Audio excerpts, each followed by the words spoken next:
all doing well. I'm just making this video actually because a few people have asked me this question and I have an answer for it, and I thought maybe if I shared it with everyone it could help someone out there. Anyway, the question is, what do I do? How do I communicate with my friends and family that still aren't awake to what's going on? What do I do with them? Well, my really short advice, and you can take it or leave it, of course, I'm no expert necessarily, but my advice would be to keep the lines of communication open as much as possible. Now, no one ever takes advice from someone who they don't respect or who they don't love, right? Or who isn't kind. So what we need to be the type of people that draw people in to want to figure out more about why we are the way we are. We need to just be that person. We need to be loving. We need to be kind and considerate. So if someone has cut you off because of this whole COVID thing, or if they've stopped talking to you, that's fine. But don't be mean back. Be loving back, even if they're hateful towards you. And the reason why is because the truth is coming out about everything, and you know that. It's drip feeding out very slowly, and probably more things are going to happen. And every time something bad happens in terms of tyrannical governments and things like that, more and more people wake up.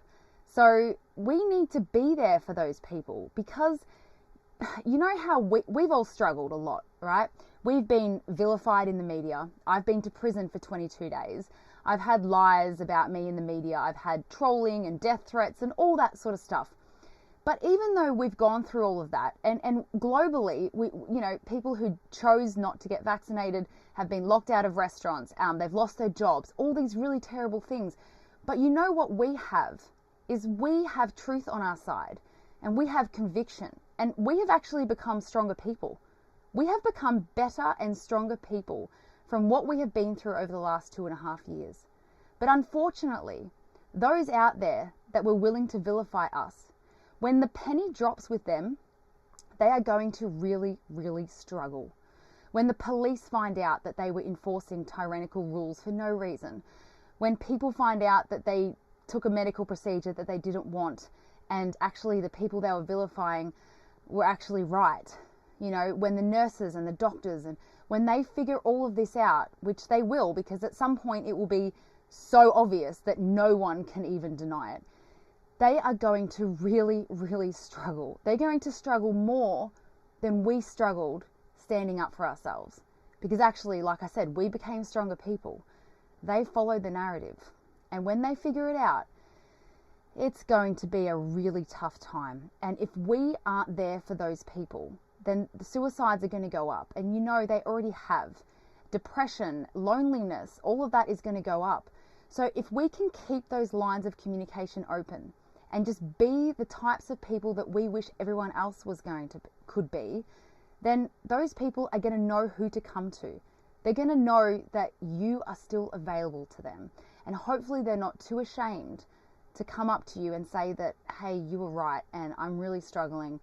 I really want to be around you more. No leader or anyone that is like world renowned for being any type of leader is mean or abusive or anything like that. That you want to just be a role model. And so it actually doesn't matter what other people are saying about us or what we're doing. We just need to keep doing it and keep staying in our strengths and in our truths. And those people will come around, and we will be there for them when they do. We won't say, I told you so, will we? Because that's not very kind. We won't say, well, you should have listened to me, will we?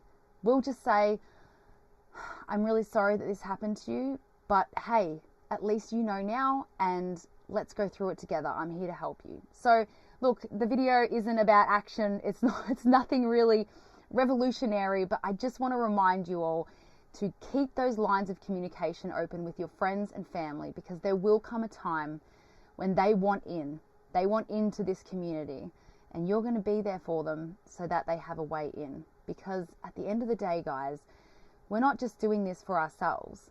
You know, we haven't stood up just for ourselves. We've stood up for our friends, our family, and the next generations.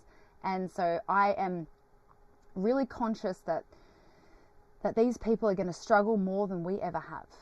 And we are becoming stronger so that we can be there for those people. So I hope this little tidbit of information has helped someone out there who is struggling to communicate with their friends and family.